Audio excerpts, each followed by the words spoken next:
Hello, everybody. My name is Caleb Daniel Tanchi, and I'm the oldest child in my family of 4. I am 12 years old, and I love basketball and dream of playing in the NBA someday. Growing up in our home, my parents have always encouraged us to live out our family values. They are simple and easy to remember, but hard at times to do. We have decided as a family to live by these 4 values: to love God, to love others, to be excellent in what we do, and to be full of joy. My mom regularly encourages us that to love others is to reach out to other kids. Since we study at home, we don't have tons of opportunities to meet other kids, but when we are around them, my mom always asks us to introduce ourselves and to get to know them.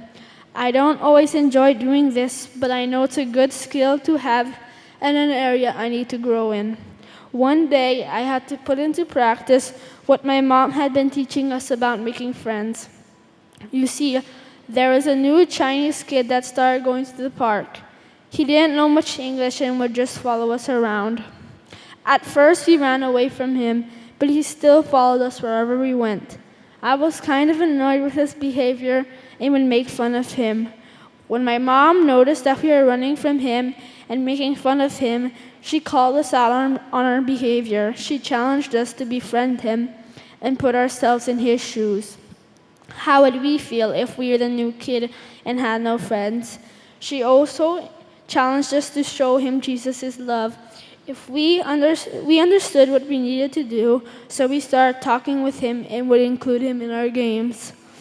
We learned that his name was Andy. At first, he couldn't speak English, but it didn't take long before Andy could speak English.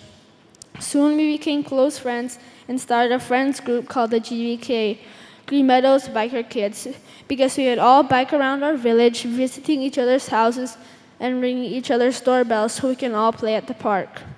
One day, Andy invited us to his birthday party at his house. It was during the party that my parents got to know his parents. We continued playing and hanging out together, and my dad invited his family to our house for dinner. And soon my dad was even able to invite Andy's family to church, and they actually came. My dad started a Bible study in the park with some of our friends, and Andy would join this Bible study. One day, out of the blue, Andy's dad texted my dad, asking my dad if he could help Andy become a Christian. My dad was so excited and texted Uncle Lucas back verses that explained the gospel. He told Uncle Lucas that he should understand what these verses mean and explain them to Andy. My dad told me that he was secretly hoping that Uncle Lucas would also become a Christian while explaining the verses with Andy. Before Andy and his family left the Philippines for Australia, my dad invited them to our house for a goodbye dinner. During the dinner, my dad asked Uncle Lucas why he had asked him to help Andy become a Christian. Uncle Lucas said that he actually didn't really know what a Christian was, but what our family did for Andy's family and becoming friends with Andy meant so much to him and his family.